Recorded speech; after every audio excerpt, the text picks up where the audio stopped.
누가복음 3장입니다. 누가복음 3장 3절부터 6절까지입니다.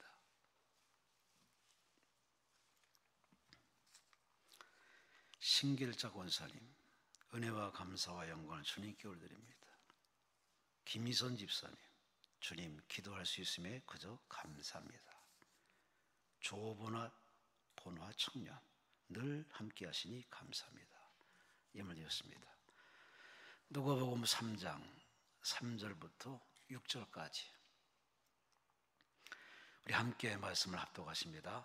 요한이 요단강 부근 각처에 와서 죄의 사함을 받게 하는 회개 세례를 전파하니 선지자 이사야의 책에 쓴 바 광야에서 외치는 자의 소리가 있어 이르되 너희는 주의 길을 준비하라.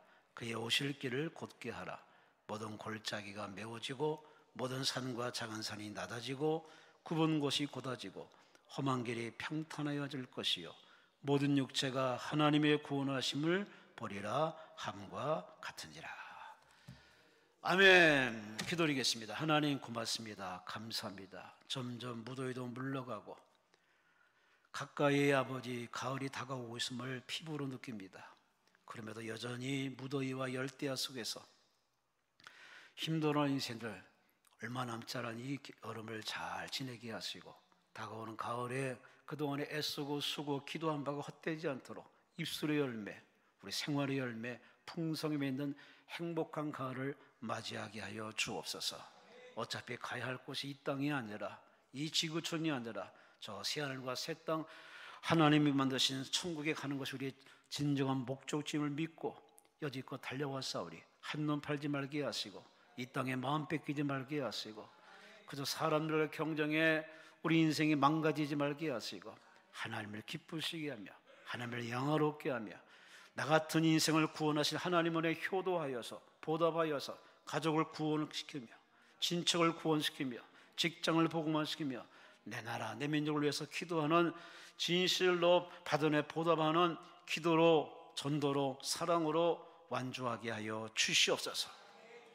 주님 곧 오십니다. 정신 바짝 차리게 하시고 이 지구촌에 말세의 징후 가득한 이때 우리 한눈 팔지 말게 하시고 포기하지 말게 하시고 끝까지 견디는 자가 구원받는 싸우니 말씀과 기도로 끝까지 경건 생활해서 목사다우며 전사다우며 장로다우며 권사다우며 집사다우며 하나님의 사람답게 끝까지 신앙으로 잘 인내하다가 장차 하나님 앞에 가서 잘했다 칭찬받는 믿음의 반열에 서게 하여 주옵소서.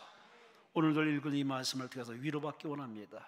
깨닫기 원합니다. 어찌 살아야 할지 다시면 하나님의 지혜와 지식의 응답을 받기 원합니다. 고쳐지게 하시고 치료되게 하시고 정신 바짝 차리게 하시고 은혜되게 하여 주옵소서. 귀한이 몰렸습니다. 정성한 마음 믿음 받으시고 그 소원대로 되게 하시고 생각한 대로 되게 하시고 결정한 대로 되게 하시고 밀어주셔서 영광 이르게 도와 주시옵소서. 시종을 주님께 맡기며 감사하며 예수님 이름으로 간절히 축복하며 감사하며 기도리옵나이다. 아멘. 우리 하나님께 감사와 영광을 돌리십니다. 옆 사람과 인사하십니다. 하나님이 사랑하십니다. 힘내어 인사합시다. 다시 한번 인사합시다. 나도 사랑합니다.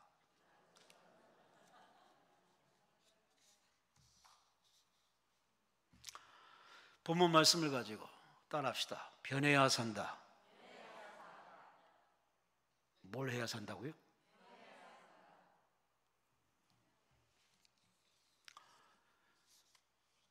물어봅시다.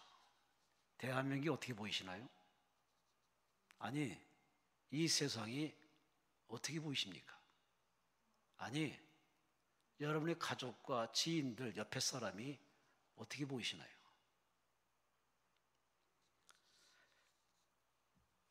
박정희 씨가 쓴 책이 있습니다. 푸른 집 이야기. 이분이 책에서 간증하기를 사람들이 너무 좋아졌습니다. 사람들이 좋아지니 세상이 얼마나 좋아져 보이겠습니까? 책에서 이렇게 써내려갑니다. 언제부터인가 주변 사람이 너무 좋아졌습니다. 좋은 사람들뿐만 아니라 고마운 사람이 너무너무 많습니다. 부모 형제는 그렇다 치고 도예 선생님, 학교의 교장, 교감 선생님, 같이 사는 옆방 아줌마, 카센터 아저씨, 교회 전도사님, 학부모님들 모두 고마운들 뿐입니다. 여러 얘기가 있지만 그 간략한 그 장르 속에서 세상이 아름답게 보이고 이뻐 보이고 고맙게 보이는 거, 왜 이 사람은 이렇게 볼까? 여러분 다시 한번 물어봅시다. 세상이 어떻게 보이십니까? 아이고, 이 더위 언제 끝날까부터 시작해서 여러분 입에서 흔하디 흔한 좀 거친 말이 나온다면은 원인이 뭐겠습니까? 마음이 병들어서 그래요. 마음이 편치 않아서 그래요. 마음이 밝고 마음이 건강한 사람은요, 세상이 그저 좋은 건 좋아서 좋고 안 좋은 건 더 좋을 것 같아서 좋고, 세상을 이렇게 느긋하게 즐기며 살아갈 수 있습니다. 참 살다 보면 우리는 싫어질 때가 있습니다. 사는 게 싫고 관계가 싫고 네가 싫고 뭐 이래 우리 싫을 때가 있습니다. 그럴 때 자기 삶을 놔버리면은 돌아오기가 정말 어렵습니다. 그럴 때 얼른 대감기를 해봐야 됩니다. 빨리 내 주변에 고마운 사람, 정말 나한테 정말 필요했던 사람, 내게 도움 줄 사람을 곰곰이 이렇게 하나둘 얼굴을 떠올려서 생각하면은 오늘의 나의 이 툭 떨어진 마음을 다시 이렇게 회복이 돼서 다시 세상을 이렇게 이겨낼 수 있는 삶을 살아갈 수가 있습니다. 그래서 우리는 매일매일 변화가 필요합니다. 어제의 나로 오늘 그만 살면은 우리 인생 벌써 퇴보입니다. 세상은 눈부시게 발전합니다. 너무 놀랄 정도로 요즘 우크라이나 전쟁에 보면은 요즘 AI 기계가 나가서 이제 전쟁을 대신 싸워줍니다. 세상이 이렇게 변했어요. 시대가 AI 시대입니다. 이렇게 바꿔가는 세상에 우리가 아직도 현실에 그냥 안주하고 고정관념의 틀에 그대로 갇혀 있다면은 살기가 버거울 겁니다. 힘들 겁니다. 따라간다는 것, 모방한다는 것, 물론 그것도 필요하지만 무작정 따라가서는 안 되죠. 모방도 적당히 해야죠. 사람은 사람의 길을 가야 되고, 또 특별히 하나님의 사람은 하나님의 사람답게 변화된 길을 가야 되는데, 가만히 주변 돌아가는 꼴 보세요. 믿는 사람인지 안 믿는 사람인지 선이 없습니다. 예전엔 분명했습니다. 아니, 분명하게 보였습니다. 교회 다니는 사람은 다르다, 교회 다니는 사람은 저렇구나 라고 인식이 되고 다 공감을 했어요. 근데 요즘은 그 선이 없어졌습니다. 다녀서 직분 받아서 그렇게 믿었더니 뭐가 됐냐? 오히려 질타를 받는 경우가 허다하게 많습니다. 그런 우리의 참 이렇게 무너져가는 많은 신앙관들을 보면서 그 사람들 볼 게 아니라 본인을 봐야 됩니다. 나는 과연 어제보다 오늘, 작년보다 올해, 10년 전보다 오늘 계속 내 신앙이 건강한지 튼튼한지 바로 섰는지 초심을 잃지 않았는지 마음이 뜨거운지를 자신을 한번 진단할 필요성이 있습니다. 왜냐하면 그렇게 안 하면은 지금의 그 슬럼프에서 벗어나기 힘듭니다. 그냥 그것은 그냥 아웃이 되겠죠. 그래놓고 우리는 하나님 앞에 자신의 문제점 발견하지 않고 자꾸 하나님께 원망합니다. 하나님이 내게 더 축복했더라면, 나와 함께 했더라면, 그렇게 오해의 소지가 많은데 아니에요. 계속 여러분 하나님을 변함없이 사랑하십니다. 변함없이 함께 하십니다. 늘 함께 하십니다. 문제는 그 하나님의 그 열심과는 달리 내가 하나님 앞에 효도하고 헌신하고 발전하겠다는 어떤 열정이 없습니다. 그저 유야무야 넘어가는 이거 참으로 이 시대에 우리가 버려야 할 가장 신앙의 적폐 아니겠습니까? 마이크로소프트사를 설립한 빌 게이츠. 성공한 사람은 뭔가 다르더라고요. 생각이 다르고 가치관이 다르고. 이 사람이 이런 말을 했습니다. 나는 힘센 강자가 아닙니다. 두뇌가 뛰어난 천재도 아닙니다. 그저 날마다 새롭게 변화를 추구했을 뿐입니다. 그것이 나의 성공 비결입니다. 찬스의 G를 C로 바꿔보세요. 찬스, 즉 기회가 될 수 있습니다. 나는 매일매일 오늘이 바로 찬스다, 기회다. 그런 생각을 가지고 매일매일 새롭게 변화되기 위해서 노력하고 이렇게 한을 팠더니 오늘의 성공했다는 떳떳한 이 사람의 성공 비결, 뭔가 배워야 되지 않겠습니까? 앞선 사람의 우리의 말 한마디에 배워야 할 것이 필요한데 변화를 추구한 사람은 머무르진 않습니다. 발전합니다. 성장합니다. 다시 한번 이 사회의 급격한 변화 속에서 우리는 이러지도 저러지 못하는 어정쩡한 상태에 이대로 있다가는 이제 완전히 퇴물이 될 것이고, 기독교는 참으로 자리 잡기가 상당히 힘든 상황까지 다다를 수가 있습니다. 오늘 새벽에 시청 앞에서 그렇게 새벽에 교인들이 모여서 기도했습니다. 새벽을 깨면서 나라와 민족을 위해서 기도했습니다. 이 나라의 변화를 위해서, 이 나라의 새로를 얻기 위해서, 그렇게 이 나라에 깨어있는 사람들이 뭔가 국가를 위해서, 민족을 위해서 그렇게 열심히 정말 변화를 일으키기 위해서 그렇게 기도 모임을 촉구하고 있습니다.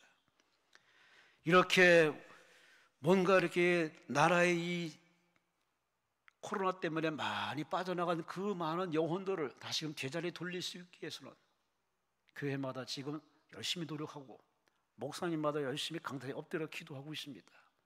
그렇다면 여러분 성도들도 분발하시고 또 스스로 자기의 게으름을 채찍해서 다시 한번 기도의 자리로 돌아와서 나라 위에 기도하시고 교회 위에 기도하시고, 할렐루야, 특히 여러분 자신을 위해서 기도하시기 바랍니다. 한국의 오순절과 그 후에 박해라는 책이 있습니다.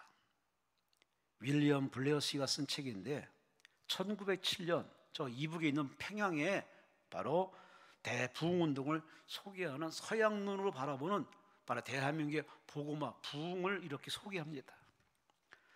1903년 원산에서 일어난 회개운동이 1907년 장대현 교회에서 꽃을 만개했는데, 이 회개운동의 제일 첫 번째 바로 선봉자가 누구냐? 길손주 목사님이십니다. 길손주 장로님. 이 장로님이 부흥의 집회를 인도하다가 갑자기 회개가 터졌습니다. 성령께서 그 마음을 콱 찔러버렸습니다. 자신의 죄가 기억난 겁니다. 그래서 설교를 중단해버리고 저는 죄인입니다, 저는 아간의 죄, 아간과 같은 죄인입니다 하면서 설교를 중단해버리고 회개를 했습니다. 울면서. 그 목사님이, 그 장로님의 그 회개의 그 눈물 앞에 온 교우들이 다 똑같이 감동받아가지고 다 저마다 회개합니다. 이 사람은 이 사람들을 회개하고 마룻바닥을 치고 회개하기 시작합니다. 그 회개 운동이 불리듯 일어나가지고, 그래서 이북에 참 제 동양의 예루살렘이랄 정도로 대단한 부흥의 불길이 일어났습니다. 그것이 이 남한 땅까지 내려와 지금 이렇게 많이 만개했는데, 당시 해리스 선교사가 이 부흥의 불길을 이렇게 소개했습니다. 수천 명이 글을 배우기 시작했고, 술주정꾼, 도박꾼, 살인자가 세상은 바뀌어졌고, 학교가 세워지고, 문맹 퇴치운동이 일어나고, 병원이 세워지고, 금주 금연운동이 전개되고, 여성 지위가 향상되고, 무속 우상숭배가 해방되고, 일제대항은 바로 민족 정신이 고취되어서 끝내 8.15 해방, 그리고 나아가서는 지금의 이 나라, 이 민족이 되었다는 그런 이야기를 하면서 이분이 마지막으로 하는 말이 뭐냐? 부흥운동의 결과는 평양은 동방의 예루살렘이 되었습니다. 만약 그때 회개치 않았더라면 지금의 이 대한민국은 없습니다. 그저 속국이고 그냥 공산주의가 됐을 것이고, 여전히 우리는 그 압박과 소름에서 이북동 고도처럼 정말 곤혹을 치르고 있을 겁니다. 근데 우리 그렇게 자유스럽게 에어컨 밑에서 걸상 책상 앉아서 이렇게 편안하게 예배 드리는 거, 이거 우연이 아닙니다. 기도하는 종들이, 기도하는 성도들이 성령 충만 받아가지고 나라와 민족을 위해 기도했더니 하나님이 그들을 통해서, 그래서 학교도 세우고 병원도 세워지고 교회도 세워서 하나님을 찾고 근면하며 성실하며 열심히 일했더니 그 땀이 헛되지 않아서 오늘의 K-팝, K 뭐 어쩌고 저쩌고, 참 전 세계 사람들이 이 나라 대한민국을 주목하고 있습니다. 할렐루야, 할렐루야. 이런 국가 발전에도 큰 변화를 주도하는 저들이 바로 성령 충만받아서 회개운동으로 변화시켜서 이렇게 국가가, 이렇게 교회가 부흥됐다면 우리 인생도 마찬가지입니다. 여러분이나 저나 우리는 조만간에 떠날 겁니다. 어차피 태어났으니 죽는 건 당연한 것이고 떠나는 건 당연한 것이고, 그런데 우리는 지옥으로 가지 않고 다 용서받고 죄사함 받았으니 천국 하나님 곁으로 갈 줄로 믿습니다. 할렐루야.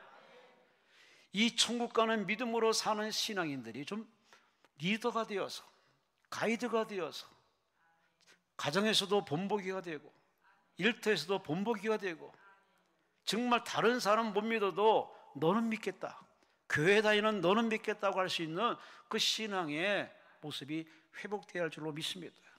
그래야 대한민국에 희망이 있습니다. 그래야 대한민국에 희망이 있습니다. 공부 많이 해야죠. 노력 많이 해야죠. 그 갖고는 이제 어려운 시대가 됐습니다. 물론 그것도 필요하지만 나라가 나라다워지고 교회가 교회다워지고 가정이 가정다워지려면 하나님 앞에 바로 서야 됩니다. 하나님 마음과 소통이 돼야 되고 하나님께 인정받아야 되고 하나님이 함께 하셔야만 우리는 진실로 하나님 앞에 갈 줄로 믿습니다. 아니, 하나님께 쓰임받는 멋진 직분자가 될 줄로 믿습니다. 할렐루야, 할렐루야. 여러분 성희가 말일깔이 있지만은 벌써 학교 개학도 하고 이래저래 하다 보니 성도들이 많이 이제 현장으로 갔습니다. 그래요, 당연히 가야죠. 현장에 가서 일을 하고 공부를 하고 또 주말이니까 쉬어야겠죠. 내일 주일이니까. 우리는 참 이러한 참 시대 현상을 쭉 보면서, 흐름을 보면서 과연 우리 신앙이 예배를 통해서, 기도를 통해서 쑥쑥 자라서 하나님 앞에 쓰임받는 그릇이 있는지, 그릇이 되어서 쓰임받을 만한 그러한 기회를 살아가는지 우리 다시 한번 가슴에 써놓고 곰곰이 자신을 분석해 보시기 바랍니다. 오늘 본문에 세례요한이 광야에서 외칩니다. 그 말 펀치가 얼마나 셌던지 세상에 수많은 사람들이 그 광야에 구름대같이 몰려듭니다. 지금도 참 5.16 광장에서 빌리그램 목사가 설교할 때 그 많은 광야를 꽉 채웠던 그 모습이 생각납니다. 세례요한이 복음을 얼마나 세게 뜨겁게 했던지 그 말을 들으려고 수많은 사람이 찾아왔습니다. 4절에 보시면 광야에서 외치는 자의 소리가 있어 이르되 세례요한이 외칩니다. 너희는 주의 길을 예배하라. 주님이 오신다. 내 뒤에 오신다. 그분이 오신다 하면서 복음을 외치는데 숱한 사람들이 무슨 말하나 호기심 가지고 찾아왔습니다. 그때 세례요한이 단도직입적으로 얘기합니다. 너희 골짜기를 메워라. 모든 골짜기를 메워라. 마음의 모든 골짜기를 메워라. 뜬금없이 갑자기 골짜기 운운합니다. 형편이 어떻고 상황이 어떤 그러한 현실적인 단어를 쓰지 않고 너희 마음의 골짜기를 메워라. 그래야 그분이 너희 안에 들어올 것이다. 왜? 지금 세례요한 앞에 모인 많은 사람들 보니 하나같이 다 사회 불법자요, 폭행자요, 범법자요, 인생을 그저 유야무야 사는 사람이요, 한마디로 공짜 좋아하는 사람이요, 한 5만 가지 사람들이 다 모였습니다. 심지어 세례요한이 세례받아온 사람들에게 이렇게 아주 독소를 날립니다. 7절 보세요. 독사의 자식들아 하면서 아주 심한 말 펀치를 날립니다. 그 세례요한의 인간으로 보면 하나같이 독사의 자식, 마귀 자식이 돼가지고 하나같이 다 지옥 갈 인생들이었습니다. 그런 인생들에게 세례요한이 왔습니다. 그대들의 마음에 골짜기를 메꿔야 된다. 현실의 문제가 아니다. 로마의 지배가 문제가 아니다. 문제가 아니라 너의 마음의 문제가 있다. 마음의 이 골짜기, 어느 누구도 들어갈 수 없는 그 골짜기를 메꿔야 되지 않겠느냐. 오늘 본문에 세례 요한은 이렇게 표현합니다. 모든 골짜기를 표현했습니다. 골짜기. 여러분, 우리는 알게 모르게 살다 보면 그 깨끗하고 투명한 우리 마음이 골짜기가 점점 깊어집니다. 한번 디스나면, 한번 깨지면은 그 사람은 평생토록 씹습니다. 이분은 용서했다고 사랑한다 하지만은 그 마음의 그 깨어진 부분이 봉합이 안 돼가지고 치유가 안 돼서, 그래서 평생토록 그렇게 불편한 관계를 맺는 사람도 있고, 그걸 필두로 우리는 이래저래 관계 속에서 골짜기가 상당히 많습니다. 그런 골짜기, 오히려 자기에게 도전 정신을 가지고서 좋은 쪽으로 발전하면 참 좋은 골짜기인데, 데이비드 파젠바움이라는 사람이 희망이 3일 될 때라는 속에 자기 인생을 간증합니다. 나는 6년 전에 어머니를 잃었습니다. 사랑하는 어머니. 어릴 적이겠죠. 어머니를 잃고서 어두운 골짜기를 헤맸습니다. 정말 가까스로 겨우겨우 극복하고 맞은편 산등성에 올라가서 이제 홀로서 자립할 때가 됐습니다. 그러면 자기 인생을 쫙 되돌아보면 하는 말이, 나는 어머니의 죽음을 보면서 누굴 믿고 사나, 기둥이 없어지고 뿌리째 뽑힌 이 상황에서 그 마음의 깊은 골짜기를 그는 이렇게 풀어냈습니다. 나는 의대에 가야겠다. 내 의대에 가서 내가 의사가 되야겠다. 왜냐? 우리 엄마처럼 병으로 죽어가는 사람, 질병으로 살지 못하는 사람을 내가 도와줘야겠다. 그래서 그는 엄마 같은 환자들을 돕고 싶다는 마음을 가지고, 뿐만 아니라 엄마를 데려간 그 병에 복수하고 싶은 마음으로 의대에 들어가서 열렬히 공부해서 지금의 의사가 되어서 그렇게 많은 사람들에게 의술을 베푼다는, 한마디로 골짜기를 좋게 풀어간 사람의 이런 모습의 이야기를 여러분에게 전합니다. 참 이런 사람은 참 필요한 사람이에요.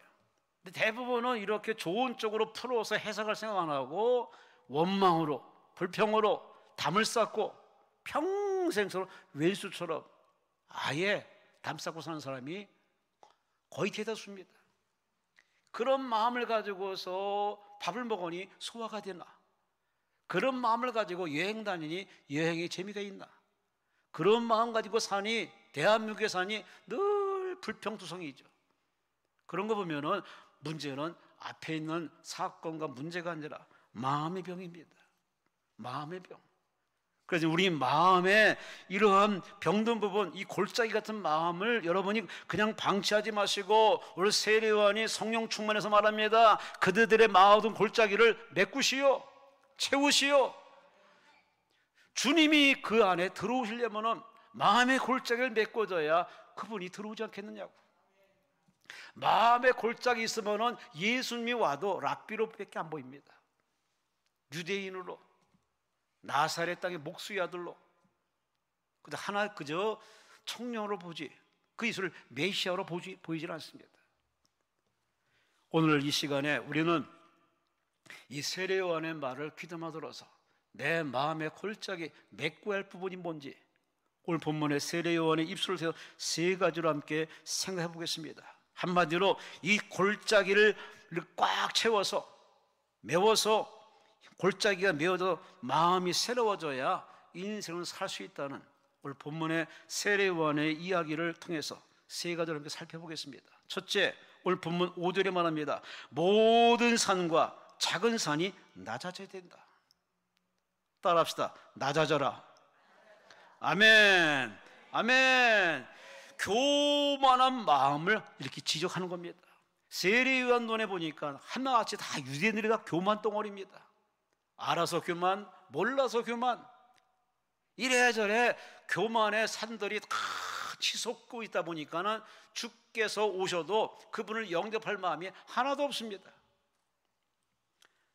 이 교만한 마음은 그때나 지금이나 똑같이 우리의 가장 숙제거리입니다.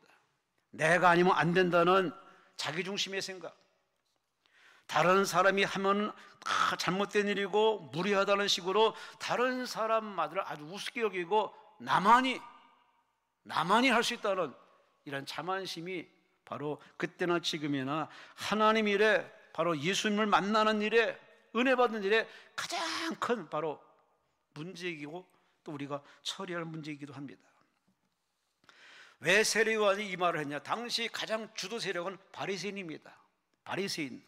이 바리새인은 하나같이 율법, 하나님의 말씀을 달달달 외우는 사람입니다. 지금도 이스라엘 땅에 가면은 그들이 똑같이 이렇게 복장을 갖추고 하나님의 말씀을 아주 외웁니다. 머리 흔들어 가면서 이렇게 하나님의 말씀을 외웁니다. 통째로 외웁니다. 이 바리새인들은 하나님의 말씀을 외울 뿐만 아니라 그 말씀을 분석하며 그 말씀을 연구하는 바리새인들, 한마디로 신앙의 엘리트를 할 수 있겠죠. 그래서 그들은 기도할 때 우리는 저 세리같이 기도하지 않고 하면서 서서 큰 소리로 마치 하나님 들으라는 식으로 그렇게 기도했던 바리새인들, 세례 요한의 눈에 보니까 하나같이 다 교만한 사람들입니다. 원래 율법이라는 것은 거울과 똑같습니다. 거울. 율법을 들여다보면은 율법의 문제가 아니라 그 율법을 통해서 내가 보입니다. 믿지 못하는 나, 순종하지 못하는 나, 사랑하지 못하는 나, 하나님의 말씀을 하지 못하는 나의 그 은밀한 부분이 다 이렇게 들춰집니다. 그래서 마치 율법은 우리의 죄가 들통나서 죄인임을 깨닫고 알게 하는 것, 기능이 바로 율법, 말씀입니다. 그러니 자연히 이것을 돌이켜 하나님께 찾아가는 거죠. 주여, 내가 죄인입니다. 내가 죄인입니다. 내 탓입니다. 내 잘못입니다. 나 때문입니다. 내가 죄인입니다. 그러니 나를 용서해 주옵소서 라고 하나님 앞에 항복하며 나오는 것이 바로 율법의 기능입니다. 그런 율법의 기능을 이 바리새인들 외우기만 했습니다. 달달달 외웠습니다. 율법을 일절 미력도 지키려고 아주 노력을 했습니다. 율법의 본질, 율법의 내용, 생명은 다 생각 없이 그냥 외울 뿐입니다. 우리나라의 교육과정이 그렇지 않습니까? 그저 외워서 대학 들어가서 그렇게 들어가서 공부하다 보니, 물론 그렇지 않은 학생도 있지만 외우는 것만이 능사가 아니라 이것이 왜 이 답이 나왔는지 그 과정을 이렇게 풀어가는 해석력을 키워주는 것이, 그것이 온전한 교육인데 무조건 달달달 외우게 하는 이 교육, 영어 하나만 봐도 그렇게 6년 공부했어도 회화할 줄 모르는 거. 지금 바리새인이 똑같은 모습입니다. 외우기만 했습니다. 왜 이 말씀을 줬는지 의도는 하나님 마음은 전혀 생각하지 않습니다. 이쯤에서 우린 예배드리면서 나를 왜 기도원에 불렀을까? 나를 왜 이 시간에 이 말씀 듣게 할까? 라고 입장받고 하나님 마음을 헤아린 사람은 예배 시간에 아멘, 아멘, 맞습니다, 고개 끄덕이고 아멘하고 여러분의 표정 보면 압니다. 근데 그게 아니라 무슨 말 하나 라고 들어보면서 벌써 거리감이 있기 때문에 예배 시간에 당연히 초점을 잃게 되고 생리현상이라면 쑥 나가버리고 어쩔 수 없는 거죠. 이 바리새인들은 그렇게 율법을 지킨다고 했지만은 율법을 지키는 형식자이가 되고, 한마디로 자기는 하나님의 말씀을 잘 지키는 사람 때문에 우월감에 빠져가지고 다른 사람을 그렇게 지적질하는 일이라면 아주 능숙한 사람들이었습니다. 한마디로 하나님 앞에는 다 죄인이고 큰 죄, 작은 죄 다 똑같은 죄인인데 바리새인들은 그 말씀을 읽을수록 외울수록 신앙의 우월감을 가지고 나는 너희보다 낫다, 이 교만 덩어리들이 찾아오니까 오늘 세례요한이 질타를 합니다. 마음의 골짜기를 메꿔라. 그걸 메꾸지 않으면 그대들은 예수를 발견하지 못할 것이고 오신 예수를 죽일 수도 있다는 얘기죠. 유대인들의 교만이나 오늘 우리도 하나님 앞에 참 나름대로 이 시간까지 쭉 살다 보면은 자기 중심으로 세상을 바라보니 항상 우리는 다른 사람을 이해하려는 노력이 참 부족한 것 같습니다. 내가 보기에는, 내 생각에는, 내 입장에는 물론 중요합니다. 하지만은 나 혼자 사는 세상이 아니고 하나님이 더불어 살아가는 세상으로 만들어놨기 때문에 입장 바꿔 생각하는 여유, 그 정도의 배려심은 있어야 되는데 어떻게 이렇게 갈수록 이렇게 자기 중심으로 살아가는지 모르겠습니다. 과학이나 문명이나 교육이나 우리 가정이나 나라나 보면 다 교만이 문제입니다. 역사자 토인비가 이렇게 말했습니다. 20세기 동안 인류 역사는 21개의 문화와 지구상의 많은 문명을 이렇게 키워서 세상에 내놓으라는 듯이 내놨지만 이분이 하는 말이 21세기 동안에 이 쌓은 이 바벨탑은 다 무너져가지고 지금 그들의 흔적은 찾아볼 수 없을 정도로 그저 돌덩어리, 흙덩어리로 남아있는 모습을 오늘 역사자 토인비는 지적하면서 바로 하나님 앞에 이런 교만이 바로 잘 사는 것 같은 것 같지만 그러나 실상으로 파멸의 씨앗을 자꾸 잉태하는 것이고 스스로 자기 삶을 무너뜨리는 결과가 되었음을 바로 역사는 증명하고 있습니다. 이게 역사에서만 나온 게 아니라 성경에도 있습니다. 하나님 믿는 사람이라고 예외가 아닙니다. 신명기 8장 19절에 말씀합니다. 내가 만일 내 하나님 여호와를 잊어버리고 다른 신들을 따라 그들을 섬기며 그들에게 전하면은 내가 너에게 증거하노니 너희는 반드시 멸망할 거다. 하나님이 자기 백성들에게 이렇게 말씀하는 겁니다. 너희가 망할 거다. 당신이 하고 싶지 않은 말입니다. 근데 할 수밖에 없는 겁니다. 너희가 선택의 기회를 준다.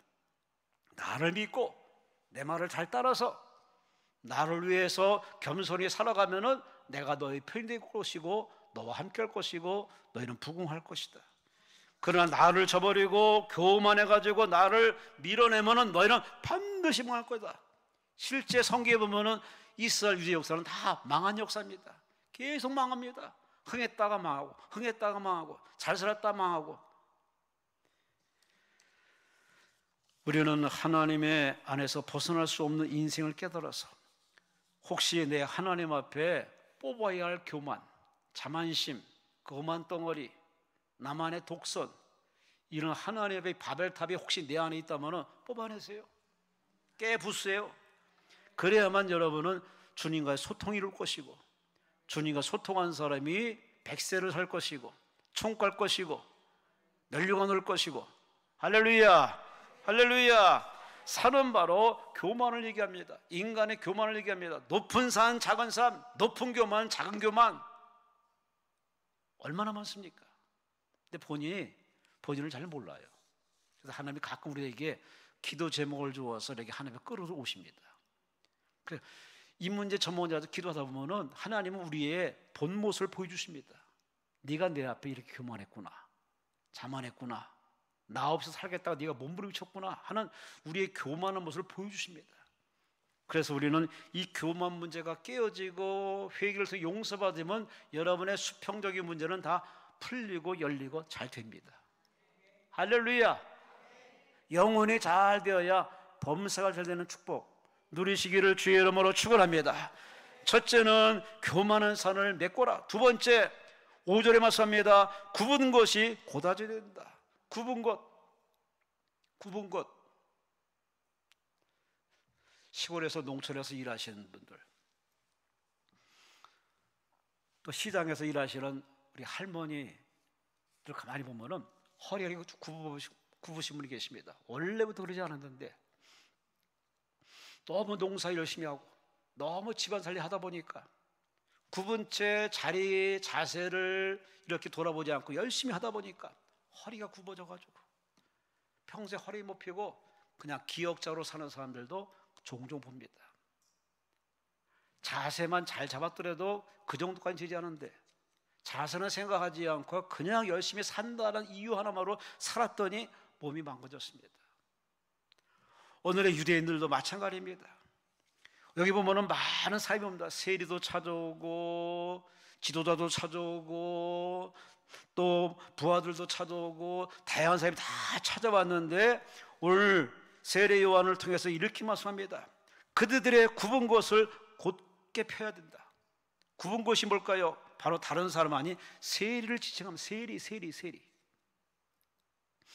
세리들은 참 머리 잘 굴린 사람들이에요. 로마가 지배하니 로마 편에 서야 된다. 일제시대 매국노처럼 로마 편에 서야 된다. 그래서 로마 편에 서가지고 세금을 걷는 세금쟁이가 돼가지고 세금을 로마 정부에서 주는 대로 매기는 것이 아니라 거기다 덧붙여서 자기 이윤도 챙기고 로마에다가 좋은 거 주면서 그렇게 살아가는 얍삽한 이 세리 사람들, 한마디로 그들은 마음이 굽어진 사람들이에요. 민족애가 없습니다. 이웃의 배려가 없습니다. 아픔보다는 먹고 살겠다는 마음을 하나 가지고 그냥 그렇게 아부하는 이 세리들, 그들에게 말합니다. 그들의 마음이 펴져야만, 그 굽은 마음을 펴야만, 이렇게 살겠다는 그 마음을 펴야만 그들에게 살 길이 열린다는 얘기입니다. 세례 요한은 구체적으로 이렇게 표현했습니다. 10절에 14절 말씀에 옷 두 벌 있는 자는 없는 자에게 나눠주고 먹을 것이 있는 자는 없는 자에게 나눠주고 부가 된 것 외에 더 많이 거두지 말고, 군인들에게 말합니다. 강탈하지 말고, 재판관들뿐만 아니라 사람들에게 말합니다. 거짓으로 고발하지 말고 받는 금료 가지고 족한 줄로 알아. 왜 나한테 이렇게 적겨줍니까? 라고 이렇게 불만하는 사람들이 요즘 참 많습니다. 뭐 자기 주장 피력하는 민주사회에서 무슨 말을 못하겠습니까? 그런 식으로 계속 하다 보니 CEO들은, 대표들은 참 이게 회사 끌고 나기가 참 쉽지가 않습니다.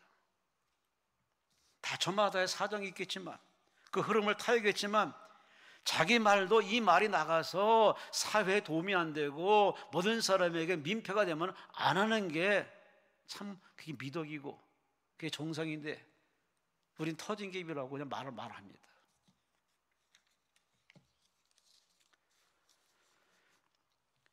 빌라왕, 무슨 왕, 다 이렇게 나중에 그 범인들을 잡고 보면 하나같이 젊은 애들, 심지어 초등학생들, 그렇게 컴퓨터 다룬다고 그렇게 뒤편에서 이렇게 아주 어른들이 하는 짓거리를 하다 보니까 우리 사회가 아주 그냥 엉망진창되니까 상당수 많습니다. 다 누구한테 배웠겠습니까?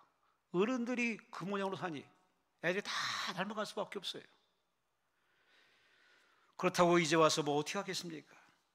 하지만 우리는 이제라도 늦지 않았으니 우리가 가야 할 곳은 이 지구, 대한민국이 아니라 하나님 앞에 가야 되니, 하나님 앞에 가기 전에 내 마음에 이 편협된 마음, 굽어진 마음, 이걸 다 펴서, 회개를 통해서 다 펴서 이제 주의 마음으로 여러분이 바꿔지시기를 주의 이름으로 축원합니다.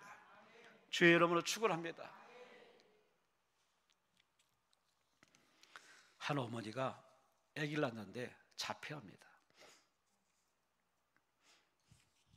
건강한 아이가 낳았으면 다행인데 자폐아를 판정받았습니다. 주의력이 결핍되고 과잉 행동장애 증세를 보이는 아이입니다.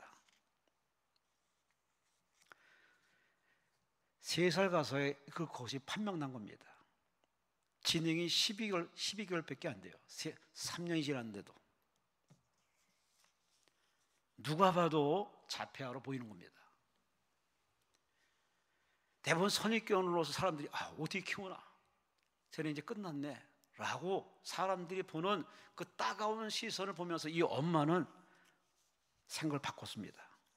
너희들은 그렇게 볼지라도 내게는 내 자식, 내 귀한 자식. 그래서 그 아들을 껴안고 직접 학교 넣지 않고 직접 키우기로 했습니다.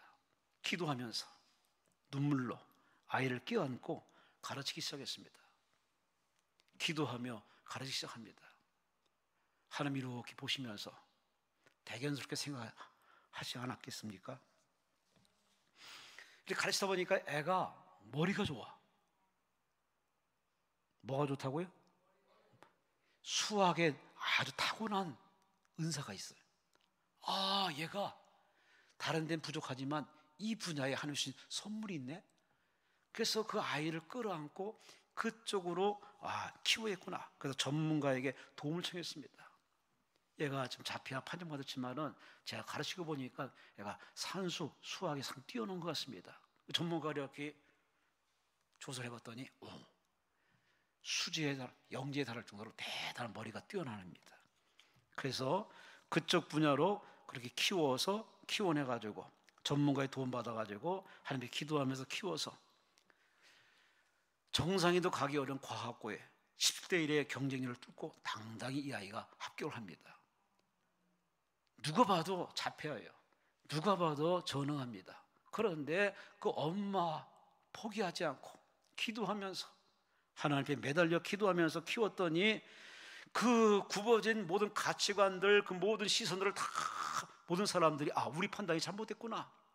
역시 인생은 위대하다. 참 저 어머니 참 대단하다. 많은 사람들에게 감동을 주고 있습니다. 여러분, 하나님이 저러분들에게 이런 문제와 사건 줄 때 우리 애를 통해서 뭔가 하나님이 영광 받고 싶은 그런 요건 아니겠습니까? 그 정도까지 해석한 사람이 이 자리에 몇 명 되겠습니까? 그래서 좋은 거 주시지, 꽃길 주시지, 그렇게만 생각하지 하나님이 내게 어떤 걸 주더라도 맡을 만한 사람, 감당할 만한 사람, 하나님을 영광을 신으는 멋진 통로가 되기를 하나님은 한층 기대치에서 우리에게 주셨는데, 그러나 하나님의 기대치에 영 이해를 못해가지고 불평하고 원망하고 왜 이 인간 만났습니까? 왜 이런 경우 났습니까? 늘 하나님 불평 원망합니다. 반성하시기 바랍니다. 반성하시기 바랍니다. 굽어진 가치관, 굽어진 시선, 이걸 깨부셔야 됩니다. 하나님은 나를 정상으로, 사람으로, 영혼으로 외모 보지 않고 중심 보시고 생명 보시는데 어쩜 그렇게 하나님 눈으로 볼 생각 안 하고, 우리는 내 눈 가지고 인생이 어떠느니, 내가 보기에 너는 어떠느니 그렇게 아주 쉽게 말합니다. 이거 하나님 앞에 이 골짜기가 메꿔지지 않으면요, 앞으로 인생이 10년 가도 그 모양 그 꼴일 겁니다. 내가 변화되어야 됩니다. 내가 변화되어야 됩니다. 예수 안에서 변화되시기 바랍니다. 성령으로 변화되시기 바랍니다. 그래서 하나님 눈으로 볼 수 있는 여러분 되시기를 주의 이름으로 축원합니다. 저는 지금 살아오면서 내가 목사가 되리라고는 꿈엔들 생각해보지도 않았고, 여러 차례 하나님께서 이렇게 은혜에 가까이 내게 많은 환경을 이끌었지만 저는 인정 안 했고 거부했고, 뒤늦게 이렇게 전도받고 예수 만나고서 이렇게 변화되고 보니까 하나님 나를 이렇게 부르셨구나, 쓰시려고, 말은 뼈다고 만도 못한 나를 이렇게 쓰시려고 이렇게 하나님이 이렇게 기다리셨구나, 새삼 많이 느낍니다. 여러분, 내 눈 가지고 보면은 내 인생 정말 재미없어요. 그러나 하나님 눈으로 바라보시면 여러분 귀한 존재고 아름다운 존재고 둘도 없는 존재고, 하나님 여러분이 한층 기대감을 가지고 바라보는데 자꾸 하나님을 슬프게 만드십니까? 굽은 마음 펴시기 바랍니다. 펴시기 바랍니다. 펴서 돌아가시기를 주의 이름으로 축원합니다. 마지막으로 5절 말씀에 험한 길은 평탄할 것이요, 험한 길, 험한 길, 험한 길. 여러 산들이 몰려서 가지고 사람들이 접근하기 어렵고 농사짓기 어려운 참으로 그런 땅을 말합니다. 한마디로 그 마음 상태가 영 엉망진창이고 황무지입니다. 마음에 옥토밭이 될 때 말씀이 들어와서 열매를 맺어서 많이 열매 맺는 것이 정상인데, 마음이 황무지인데 농사꾼들을 알 겁니다. 황무지에 돌을 걷어내고 잡초 걷어내고 부드러운 흙으로, 그리고 거기다가 퇴비를 주어서 이렇게 땅을 준비하면은 옥수 심으면 옥수수가 잘 자라고, 콩 심으면 콩이 잘 자라고, 그런 자연의 이치처럼 마음이 그야말로 아주 이래서 뭉개지고 저래서 뭉개지고, 사람 보고 왜 저 사람은 저렇게 사는데 우리 부모는 왜 이 모양이라고, 왜 날 낳으셨나요? 그런 우리 있지만은, 그런 식으로 불평하는 그런 마음, 황무지 같은 마음, 이런 마음은요 스스로 죽음의 길로 걸어갈 수밖에 없습니다. 한 사람 예를 들어 볼까요? 19절 20절에 분봉왕 헤롯의 이야기가 나옵니다. 분봉 헤롯, 세례요한이 왕이요, 왕이 지금 정상이 아닙니다. 왕이 어떻게 그렇게 리더가 되어가지고 그 모양으로 삽니까? 백성이 보고 하나님 보고 있습니다. 회개하세요 라고 했더니 헤롯 왕이 화딱지가 나서 요한의 책망을 듣고 한 가지 악을, 죄목을 더 뒤집어 씌워가지고 요한을 옥에 쳐넣습니다.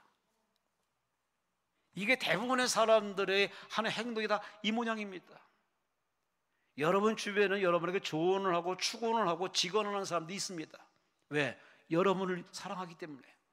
근데 그 말을 안 들을 마음이 없어요. 왜? 마음이 굳어져 버렸어. 네가 뭔데? 네가 뭐 내 예전에 보태준 게 있냐? 뭐 이래가지고서 상대방 말을 갖다가 아주 곱게 받으려서 평생 그 사람과 왼수로 삼아서 그렇게 자기가 하나님인처럼 함부로 이렇게 판단하는 경우가 많습니다. 아니에요. 우리는 신도 아니고 천사도 아닙니다. 우리는 그저 하나의 사람이고 흙덩어리고 하나님의 은혜로 살아온 인생입니다. 아멘. 아멘. 그 하나님 우리를 케어하신 독본을 이 시간까지 살았는데 하나님은 여러분에게 선생을 붙여주시고 부모뿐만 아니라 가족뿐만 아니라 주변 사람뿐만 아니라 대한민국과 목사님과 교회와 각종 다양한 환경을 다 총동원해서 여러분을 케어해 주시고 입혀주시고 사람 만들어줬는데 거기에 고마움을 갖지 못하고 감사함을 잃어버리고 스스로 자기가 내가 노력해서 내가 이만큼 컸다는 식으로 자만심에 빠진다면 그 사람은 어디 가든지 왕따 당하고 우울할 것이고 외로울 것이고 그 사람 주변은 사람이 없을 겁니다.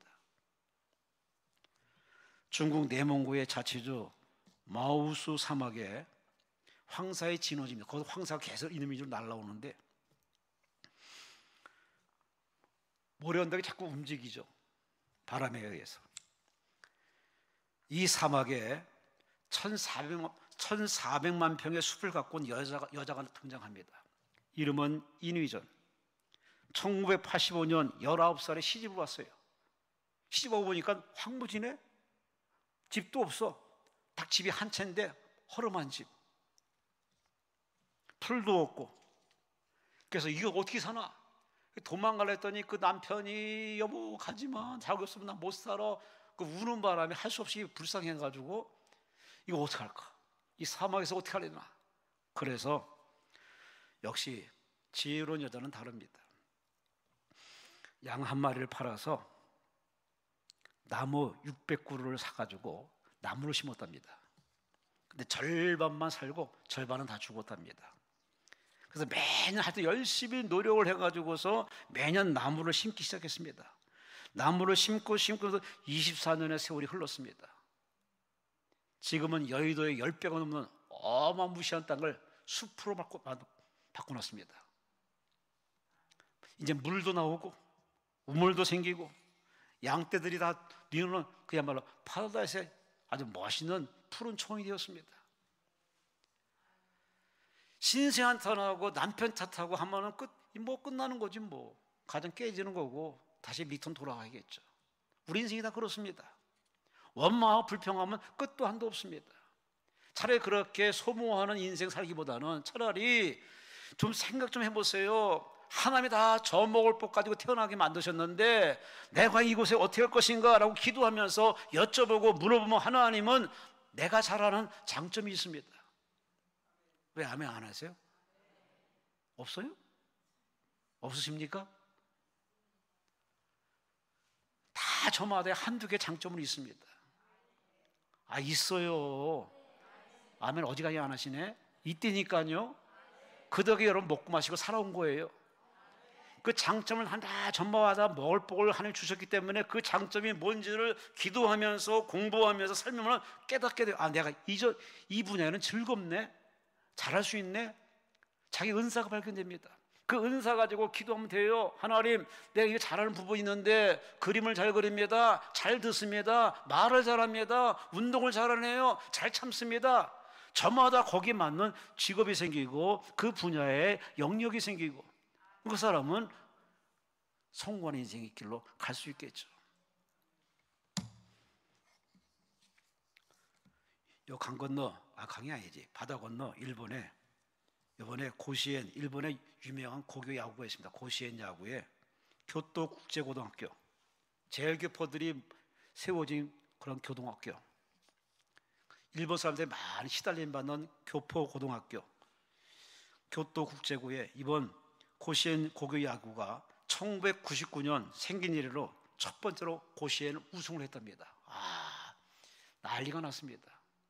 제일교포 팀들이 그 많은 일본의 학생들을 제치고 고시엔에서 1등을 했습니다.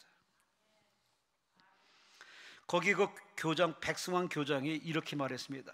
우리 고등학교 오려면은 세 가지, 외모를 안 보고 세 가지. 첫째, 영리함이 있어야 되고, 두 번째, 근성이 있어야 되고, 세 번째, 성실함만 있으면 언제든 오케이.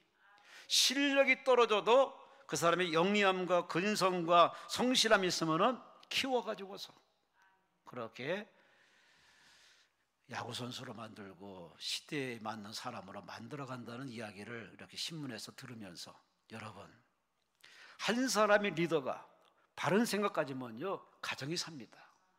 회사가 삽니다. 할렐루야, 할렐루야. 정주영 할아버지 한 사람 때문에 수많은 사람이 현대가에서 먹고 마시고 이만큼 키워서 지금 세계적인 현대가가 됐습니다. 환경을 탓하면 끝도 한도 없습니다.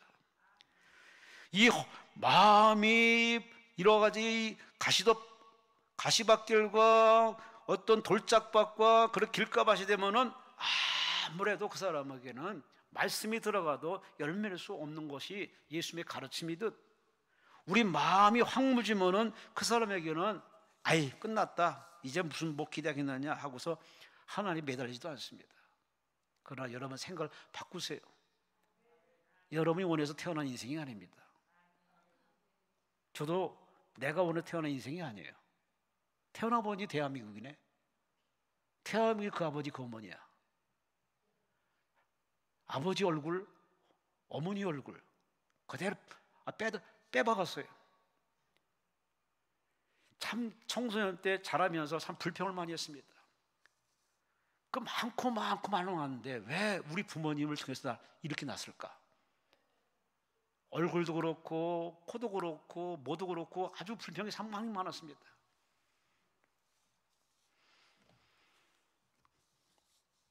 그런데 그 부모님의 사랑받으면서, 부모님의 사랑을 듬뿍 받으면서 이렇게 커가면서, 장남으로 커가면서, 동생들이 태어나고 이렇게 케어하면서 하면서 이제 어느 성인이 돼서 이렇게 살다 보니까 하나님 만나서 하나님이 내게 주신 인생의 기회구나.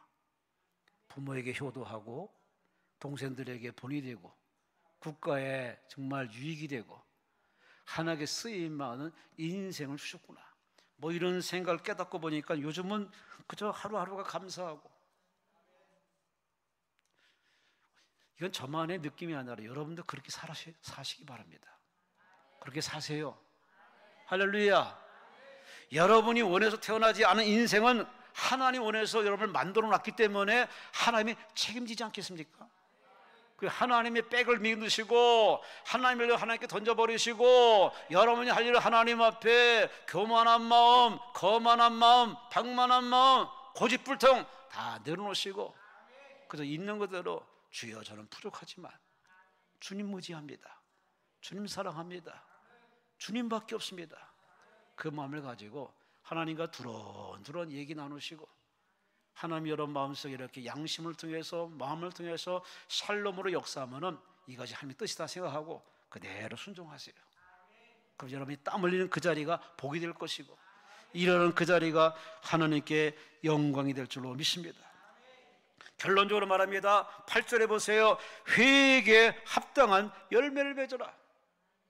말만 하지 말고 암송만 하지 말고 기도만 했다고 이렇게 치부하지 말고 회개에 합당한 들은 대로 깨달은 대로 감동받은 대로 그대로 살라는 얘기입니다. 오늘 참석한 여러분, 오늘 3시에 주신 말씀 따라합시다. 변해야 삽니다. 아멘. 내가 변하지 않으면 가정한테 뭘 기대하십니까? 내가 변화되면은 그 변화된 것이 서서히 가족들에게 나타날 겁니다. 우리 아버지, 우리 어머니 변화된 모습에 스스로 감동받아서 그를 부모님처럼 기도할 것이고 하나님 만난 체험이 있을 것이고 대를 이어서 축복의 명가를 이끌어갈 줄로 믿습니다. 너부터 변화되길 바란다는 그러한 무지막지한 욕망으로 기다리지 마시고, 주여 나부터 변화되게 없어서, 나부터 깨어지게 하시고, 나부터 철들게 하시고, 나부터 성령 충만하게 없어서, 바른 변화로 점점 여러분 가정과 교회와 대한민국의 아름다운 거룩한 변화가 나타나시는 멋진 일꾼으로 살아가시기를 주의 이름으로 축원합니다. 주의 이름으로 축원합니다. 주여 삼창함을 통솔로 기도합니다. 주여.